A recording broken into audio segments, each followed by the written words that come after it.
Welcome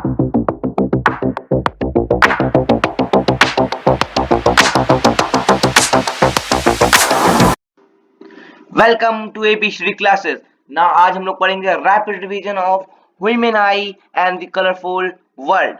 तो सबसे पहले आओ शुरू करते हैं। चैप्टर को हम लोग कुछ ही मिनटों में खत्म कर देंगे। तो ये रैपिड रिवीजन है, तो आओ शुरू करते हैं। इससे पहले वाला चैप्टर भी हमने रैपिड रिवीजन में डाल दिया, जिसका नाम है लाइट। अगर आप नहीं देखे हैं तो उसका चैनल डिस्क्रिप्शन पे उसकी लिंक और चैनल पे जाके देख लें और सब्सक्राइब हमारा चैनल जरूर कीजिए, जिससे हमें पता चल जाएगा आप लोग को कि हम कौन कौन सा रैपिड रिवीजन आ गया है। और हम लिंक भेज सारे रैपिड रिवीजन की लिंक भेज देंगे कमेंट्स में। Thank you. चलो शुरू करते हैं। द ह्यूमन आई।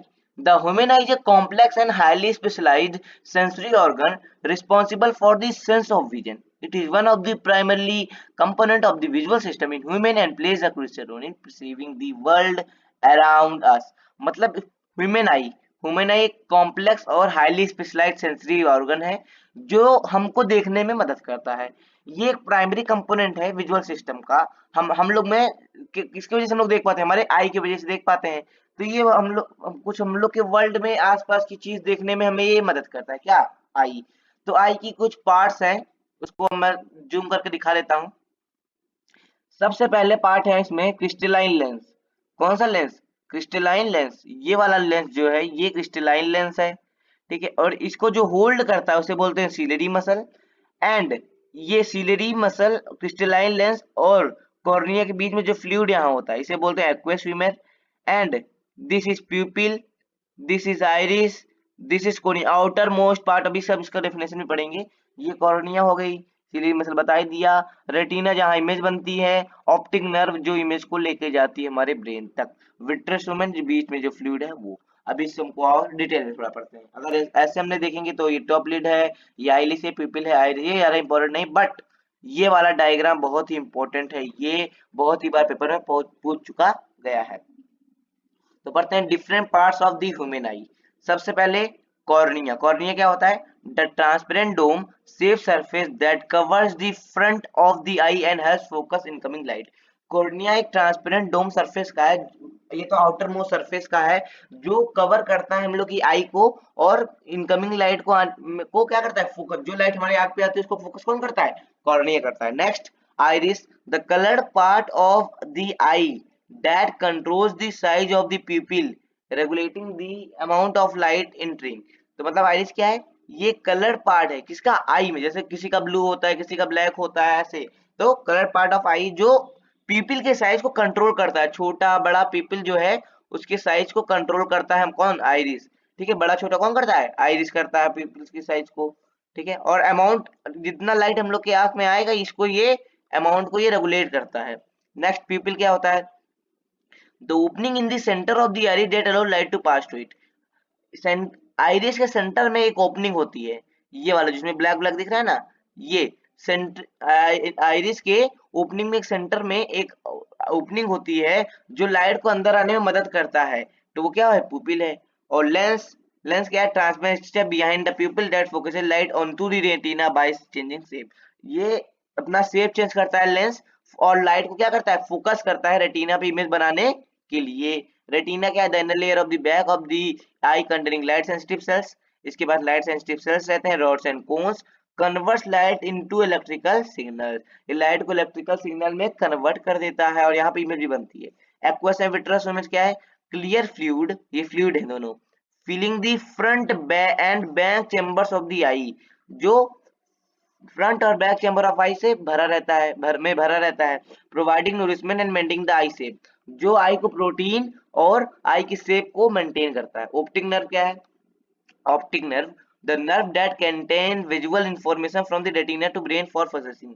ऐसी नर्व जो विजुअल, जो हमने देखा उस चीज को, उस इंफॉर्मेशन को रेटिना से ब्रेन तक लेके गया प्रोसेसिंग के लिए, वही हमारी ऑप्टिक नर्व है। नेक्स्ट, अब मंत्र की बात करें, फ्लो मंत्र आपको बता देते हैं, मतलब ये ट्रिक है याद करने की। सबसे पहले light come from an object inter the I through the cornea and प्यूपिल। सबसे पहले लाइट ऑब्जेक्ट से आई और हमारे कॉर्निया प्यूपिल में गई। अब लेंस ने फोकस किया लाइट रे को और रियल और इन्वर्टेड और हाईली डिमिनिश इमेज बनाई जैसी बनानी थी उसको। sensory cell rods or cone retina get activated and generate electrical signal. Optic nerves send electrical signal to brain. The brain interprets these signal and renders the erect image of the object.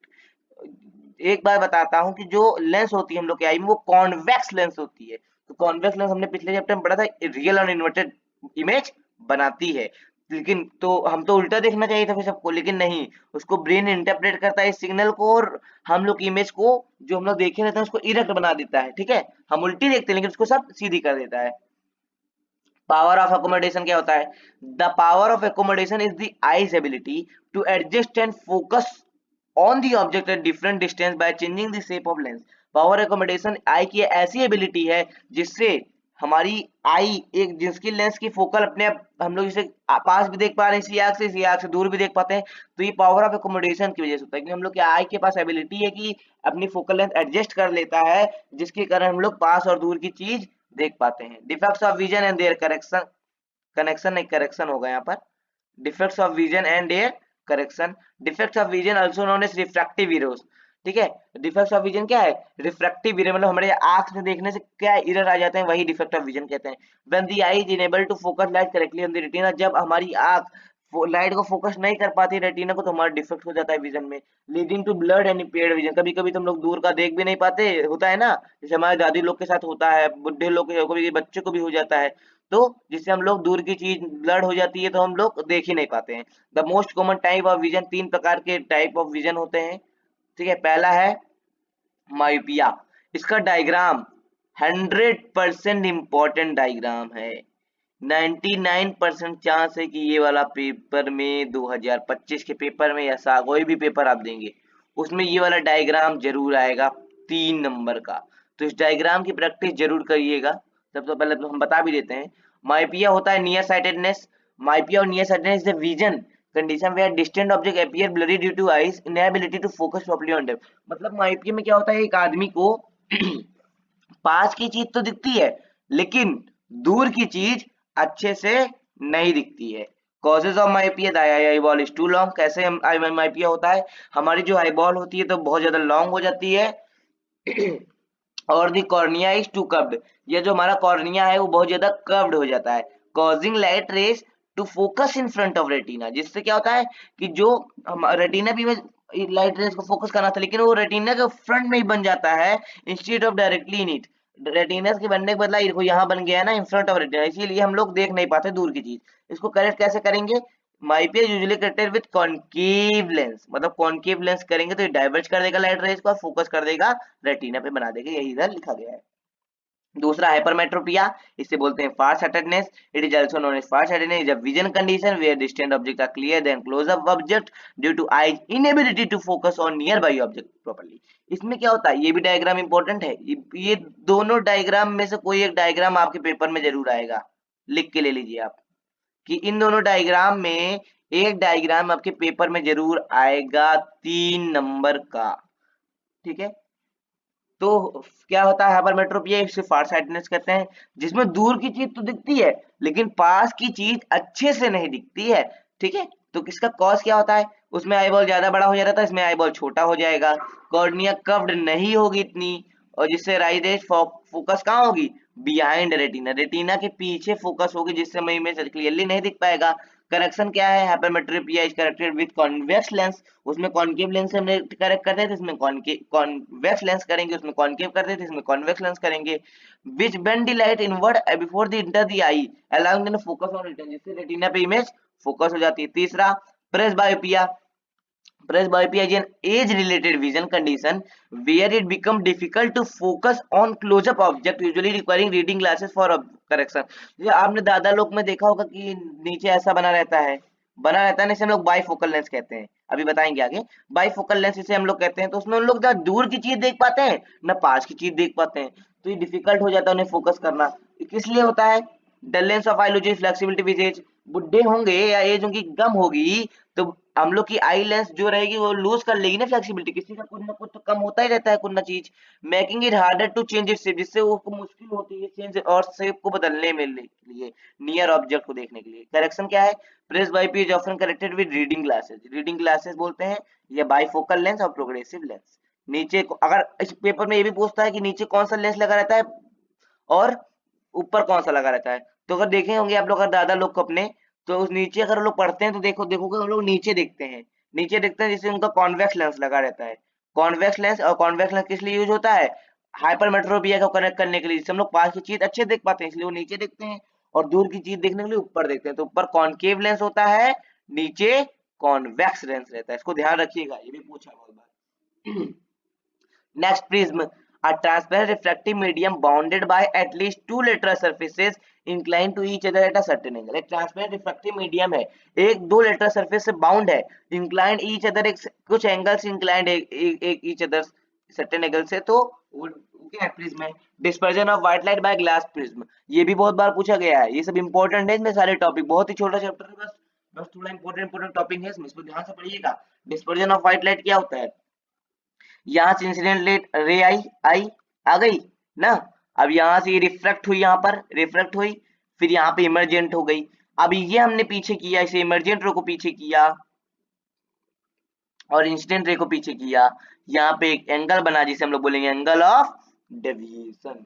और तो dispersion क्या होता है, अगर white light को हम लोग एक प्रिज्म पे पास करेंगे तो ग्लास प्रिज्म में से निकलेगी इन कलर में, कौन से कलर में, इन कलर में, क्या इन कलर को बोलते हैं हम लोग VIBGYOR, violet, blue, green, yellow, orange, red. ठीक है, रेड सबसे कम बेंड करेगी और वॉयलेट सबसे ज्यादा बेंड करेगी। ठीक है, yes sir. A glass prism disperses white light, splitting it into its constituent color and creating a rainbow-like spectrum due to its varying refraction or different wavelength of light।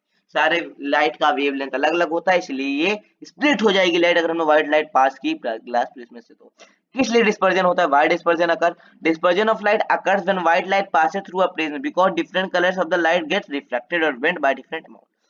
Dispersion इसलिए होता है क्योंकि अगर white light pass करेंगे prism में तो हर colour की अलग अलग वेवलेंथ होती है, इसलिए वो लोग अलग अलग एंगल से रिफ्रैक्ट होते हैं, बेंट होते हैं और अलग अलग अमाउंट में होते हैं। recombination of spectrum of white light, recombination of white light involve merging the separated colors created by a prism or similar device resulting in the restoration of white light। तो क्या हुआ, एक बार एक साइंटिस्ट थे, उन्होंने दो प्रिज्म को लगा दिया एक दूसरे के इन्वर्टली, एक सीधा लगाया एक उल्टा, सोचिए अब तो 14 कलर आ जाएगा, लेकिन नहीं, उन्होंने देखा पहले तो यहाँ पे स्पेक्ट्रम बना वही 7 कलर, उसके बाद दोबारा जब उन्होंने देखा तो शौकीन हो गया कि दोबारा जब दूसरे प्रिज्म से निकला फिर से वाइट लाइट निकल के आ गई बाहर। ठीक है, यही है, इसे बोलते हैं recombination of spectrum of white light. Rainbow क्या होता है, rainbow is natural optical phenomena that occur when sunlight is disperse. Rainbow कैसे बनता है, जब सनलाइट और वाटर ड्रॉपलेट एक साथ, कहते नहीं बारिश भी हो रही है, सूरज भी निकला है, रेनबो निकला है, हाँ, क्योंकि रिफ्रैक्ट होता है, क्या होता है, रिफ्लेक्ट होता है, क्या, लाइट, तो सनलाइट रिफ्लेक्ट होता है वाटर ड्रॉपलेट से इन the atmosphere creating a spectrum of light in the form of circular arc, वो भी विबग्योर कलर में निकलता है। अच्छा सर, वी तो सबसे नीचे था सर, इसमें कैसे सबसे ऊपर है, हाँ, इसमें डबल रिफ्लेक्शन होता है और टोटल इंटरनल रिफ्लेक्शन होता है, जिस कलर वायलेट कलर इसमें चेंज हो जाते हैं, विबग्योर। ठीक है, कैसे फॉर्म होता है, after rain there are many tiny droplet of water still in the air, बारिश के बाद भी बहुत सारे टिनी ड्रॉपलेट एयर में प्रेजेंट रहते हैं। When sunlight falls on this of drop, वैसे सनलाइट ये आई, सनलाइट आई भैया, यहाँ ड्रॉप हुई तो यहाँ पर डिस्पर्जन हुआ, फिर यहाँ पर टोटल इंटरनल रिफ्लेक्शन हुआ, फिर क्या हो गया, डिस्पर्जन हो गया। The droplet act like tiny prism के जैसा एक्ट करते हैं, वे sun rays fall on the droplet, the rays get first, पहले रिफ्लेक्ट होंगे, फिर इंटरनली रिफ्लेक्ट होंगे, फिर रिफ्लेक्ट अगेन होंगे। Due to this different color of sunlight are bent at different angle and we are able to see a spectrum। Atmospheric reflection last topic है, क्या होता है atmospheric reflection, where refraction occur between two medium and one of these medium is Earth's atmosphere, this phenomena is referred to as atmospheric reflection। जब reflection होता है दो medium में और इसमें से एक मीडियम अर्थ का एटमॉस्फेयर में होता है, इस फिनोमिना को हम लोग बोलते हैं एटमॉस्फेरिक रिफ्लेक्शन। क्या क्या कॉन्सिक्वेंस है एटमॉस्फेरिक रिफ्लेक्शन से, ट्विंकलिंग ऑफ स्टार होता है कि कुछ एटमॉस्फेरिक रिफ्लेक्शन से, star seem higher than its actually appear, planet do not twinkle, advance sunrise and delay sunset, ये सब एटमॉस्फेरिक रिफ्लेक्शन है। कॉन्सेप्ट समझो पहले, ट्विंकलिंग ऑफ स्टार कैसे होता है, twinkling is caused by bending of starlight as it passes through earth atmosphere due to variation in atmosphere reflecting index. मैं सीधा सीधा इसमें बता देता हूँ, जब जैसे लाइट आ रही है किसकी, स्टार की, अब एटमॉस्फेरिक रिफ्रैक्शन, सबकी सारे एटमॉस्फेयर के रिफ्रैक्टिंग इंडेक्स अलग है, उसकी वजह से वो बेंड हो जाती है, जिससे वो और लाइट आती है जाती है, जिससे वो ट्विंकल हुए दिखते हैं। जहां हमें सितारे दिखते हैं वहां पे सितारे नहीं होते, उससे थोड़े नीचे होते हैं हम लोग को। क्या सर, ऐसी क्या बात है? हाँ, ये बेंडिंग ऑफ लाइट की वजह से होता है। किसकी वजह से? बेंडिंग ऑफ लाइट की वजह से। ठीक है, ये भी एटमॉस्फेरिक रिफ्लेक्शन है। अच्छा, फिर प्लैनेट क्यों नहीं ट्विंकल करते सर? वो उसमें भी तो एटमॉस्फेरिक रिफ्लेक्शन करना चाहिए। दो कारण है। पहले, वो इतने बड़े हैं कि वो सनलाइट को वो ट्विंकल नहीं कर सकते, और वो लोग बहुत पास हैं, स्टार के कंपैरिजन में पास है, इसलिए वो ट्विंकल नहीं करते। ठीक है। अच्छा, और एक चीज और, हम लोग जितने बजे सूरज 2 मिनट पहले देख लेते हैं और 2 मिनट बाद तक देख सकते हैं। कैसे सर, हम लोग जादू है क्या हम लोग? नहीं, ये सब सिर्फ एटमॉस्फेरिक रिफ्लेक्शन की वजह से हुआ, जो सनलाइट को बेंड कर देता है, जिससे वो अगर हॉरिजन के नीचे भी रहता है तब भी हमें वो दिखता रहता है। स्कैटरिंग ऑफ लाइट क्या होती है? Scattering of light is the process by which light rays are redirected in different direction as they pass through particles in the atmosphere or another medium। पिछले क्लास में पढ़े थे कि स्कैटरिंग ऑफ लाइट एक process है जहां light rays redirect हो जाती है अलग अलग डायरेक्शन में, जैसे वो पास होती है पार्टिकल से लड़ते ही इन द एटमॉस्फेयर और another medium. This phenomena occur, ये फिनोमिना अकर होता है because light interact with small particles और molecule is causing light to spread out in various direction. अच्छा, जो स्कैटरिंग ऑफ लाइट रहती है वो अलग अलग टाइप ऑफ पार्टिकल पे डिपेंड रहती है। जैसे जो सबसे छोट बहुत पतले पतले पार्टिकल रहेंगे वो ब्लू कलर को रिफ्लेक्ट करेंगे, और जो लार्ज साइज के रहेंगे वो लॉन्गर वेवलेंथ को करेंगे। लॉन्गर वेवलेंथ किसकी होती है? रेड कलर की। और shorter wavelength will greater the scattering. जितना छोटा वेवलेंथ उतना ज्यादा स्कैटरिंग होगा, इसलिए हम लोग का आसमान क्या दिखता है? ब्लू दिखता है। ये को भी नीचे अभी आ गया। स्कैटरिंग का वीआईपी क्वेश्चन है, वीआईपी वेरी इंपॉर्टेंट पोर्शन है, ये पढ़ लीजिएगा। इसमें से एक सवाल आपका कंफर्म है। टिंडल इफेक्ट क्या होता है? Scattering of light by tiny particle in the earth atmosphere such as smoke, water droplet and dust, making this particle visible. ठीक है, टिनी पार्टिकल लाइट जो हमारे अर्थ में प्रेजेंट है उसकी वजह से, जैसे स्मोक, वाटर ड्रॉपलेट, डस्ट है, इसकी वजह से हमें पार्टिकल जो रहते हैं वो दिखते हैं। Colour of sun during sunrise and sunset red दिखता है, किस लिए? क्योंकि रेड कलर सबसे ज्यादा लॉन्ग वेवलेंथ को स्कैटर करता है। ब्लू स्काई, एयर मॉलिक्यूल और टिनी पार्टिकल एटमॉस्फेयर में स्कैटर क्या करते हैं? शॉर्टर वेवलेंथ को, इसलिए ब्लू लाइट ज्यादा वो क्या हो जाता है? स्कैटर हो जाता है, जिस कारण हमें स्काई ब्लू दिखता है। ठीक है, तो इससे हमारा चैप्टर खत्म हो गया है। हमारा नेक्स्ट चैप्टर है इलेक्ट्रिसिटी। तो मिलते हैं नेक्स्ट पार्ट में, नेक्स्ट वीडियो में। सब्सक्राइब टू एबीसीडी क्लासेस, जिससे आपको नए नए चीज मिलते रहे। और इस अगले चैप्टर कौन सा हम पहले दे, जरूर बताइएगा कमेंट में।